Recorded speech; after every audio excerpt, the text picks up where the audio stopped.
Bruce Willis is known for his voice. Not just any voice, the voice. Tough, sarcastic, unshakable. The guy who could crack a joke while jumping off a burning building. But long before he ever uttered yippee-ki-yay, Bruce Willis was a kid struggling to say anything at all.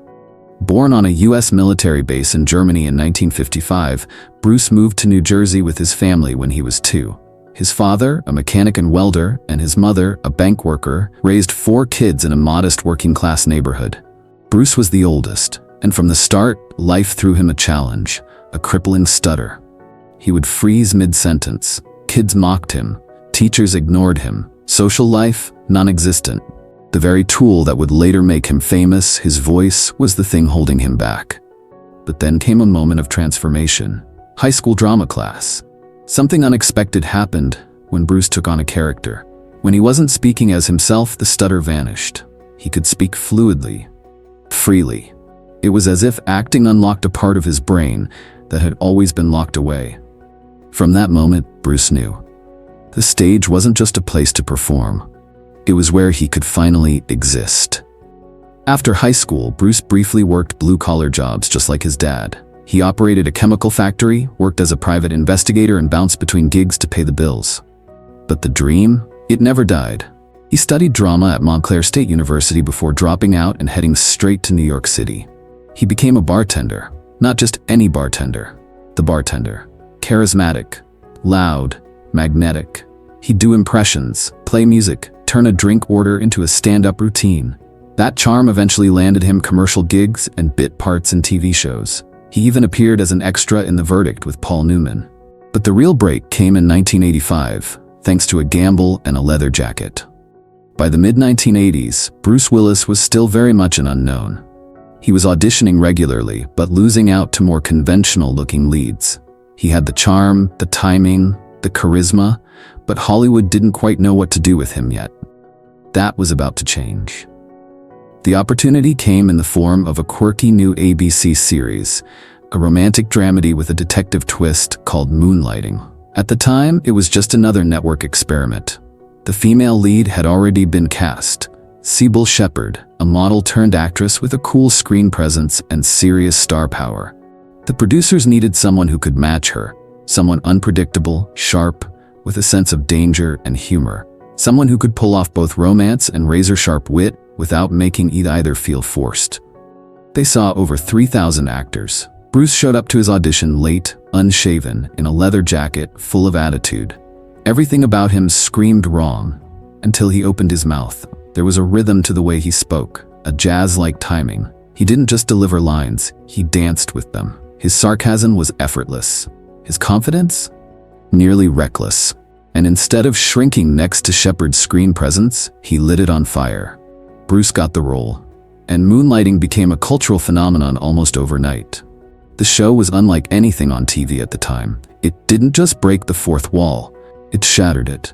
It mixed noir-style detective stories with screwball comedy, flirtatious tension, and rapid-fire banter that felt more like theater than television. Bruce's character, David Addison, wasn't written to be the traditional hero. He was impulsive, inappropriate, kind of a mess, but you couldn't look away. Because Bruce didn't just act the part. He was David Addison. Week after week, millions tuned in not just for the cases, but for the chemistry, the chaotic electric push-pull between David and Maddie, Shepherd's character. It was part love story, part psychological sparring match. And Bruce, he stole the show. He won a Golden Globe in 1987, a Primetime Emmy the following year. But more than that, he captured the imagination of casting directors in Hollywood. This wasn't just a funny guy from Jersey. This was a bona fide star in the making. Someone who could carry a show, command a camera, and keep audiences leaning forward. Still, no one could have predicted what would come next. How this scrappy, stuttering kid from New Jersey would go from primetime flirt to the face of the most influential action movie of a generation. And for Bruce, Moonlighting wasn't just a career breakthrough. It was the moment the world started listening. When Die Hard hit theaters in 1988, nobody expected it to redefine an entire genre. Action movies at the time were dominated by impossibly ripped, invulnerable heroes. Guys who barely broke a sweat while lifting cars, dodging bullets, or wiping out entire armies with a single machine gun. These characters were superhuman, and audiences loved them. But they were fantasy. Bruce Willis changed that in A Tank Top and Bare Feet. His character, John McClane, was different from Frame 1. He wasn't a government assassin or a former Navy SEAL. He was a New York cop. A guy flying to LA to visit his estranged wife. His first scene wasn't an explosion. It was him struggling to deal with a broken marriage. From the beginning, McClane was relatable, flawed, human. And then came the takeover of Nakatomi Plaza. Suddenly, McClane was trapped in a skyscraper full of terrorists, armed with little more than a pistol, a sarcastic mouth, and a whole lot of bad timing. He got hurt, he panicked, he made mistakes, he argued with himself in a mirror. But he kept going. Not because he was fearless, but because he had to. And that's exactly why he resonated so deeply with audiences. Willis brought a kind of humor and vulnerability to the role that hadn't existed in action films. He didn't just dodge bullets, he talked through them. His now legendary one-liners weren't catchphrases cooked up by studio marketers. They felt like the things a real person might actually mutter while crawling through an air vent. Come out to the coast, we'll get together, have a few laughs. And then there was the line. You know the one. The one no one can quote fully without a censor beep. It was improvised, not in the script. Pure Bruce. And it became cinematic history. Die Hard grossed over $140 million and turned Bruce Willis from a TV star into an international movie icon. But it did more than launch a franchise. It launched a blueprint. Suddenly, action heroes didn't need to be invincible gods. They just needed to feel real. And Bruce? He made that look effortless. At the height of his fame, Bruce Willis was more than just a blockbuster name. He was half of Hollywood's golden couple. In 1987, while still basking in the glow of moonlighting, Bruce crossed paths with actress Demi Moore. She was rising fast, a star in her own right, known for her magnetic screen presence and raw vulnerability. Their chemistry was instant. What began as a whirlwind romance quickly became front-page news. They married that same year in Las Vegas, with none other than Little Richard officiating. It was glamorous, spontaneous, and completely them. But this wasn't just another Hollywood fling wrapped in flashbulbs and magazine covers. Together they had 3 daughters, Rumor, Scout, and Tallulah, and built what, at least from the outside, looked like a picture-perfect life. Red carpet appearances, family outings, a ski resort in Idaho.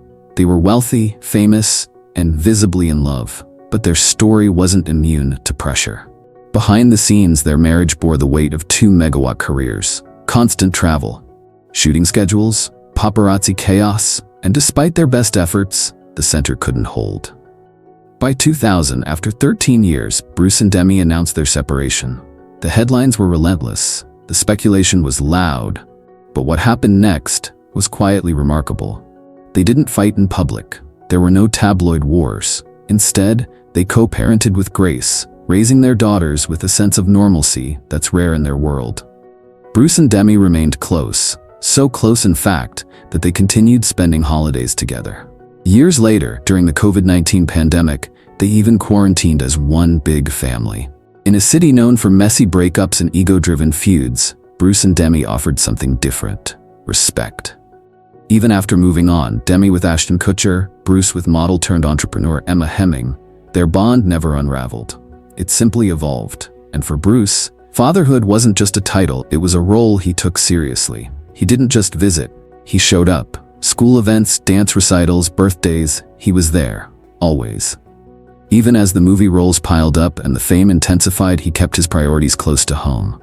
For every massive hit, like The Sixth Sense, Pulp Fiction, or 12 Monkeys, there were also duds. The Jackal, Color of Night, Hudson Hawk. Critics were brutal, but Bruce, he never seemed to care. He kept moving.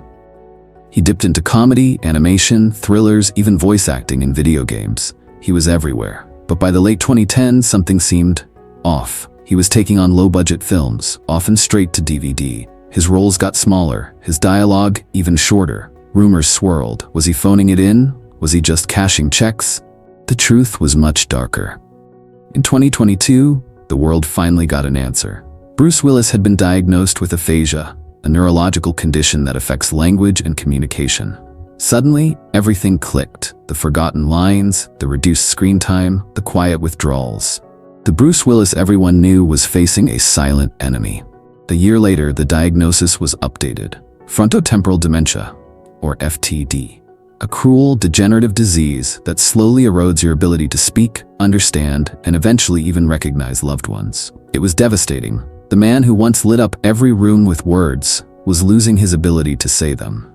By 2025, Bruce had moved into a specialized care facility. He can no longer speak. But that doesn't mean he's gone. His family visits regularly. Videos surface of him smiling while listening to music, sitting peacefully with his daughters, laughing quietly at old memories. Even in silence, Bruce still shines. His wife Emma and daughters continue to share updates with fans, celebrating the small victories, a smile, a head nod, a gentle laugh. Because even though Bruce's voice has faded, his presence remains. Bruce Willis gave us more than iconic one-liners and explosive blockbusters. He gave us vulnerability in Tough Guys, humor in chaos, humanity in Hollywood. He reminded us that strength isn't about being invincible. It's about surviving what no one sees. From a kid who stuttered, to a bartender dreaming of the stage, to one of the most beloved stars in movie history, Bruce Willis lived a full, loud, extraordinary life. And now, in the quietest chapter of that life, he's still teaching us something important. That love lasts longer than fame, that family matters more than fortune, and that even without words, you can leave a legacy that echoes forever. If this story meant something to you, hit that like button, subscribe for more powerful true stories, and drop a comment about your favorite Bruce Willis role. Let's keep his legacy alive together. See you in the next one.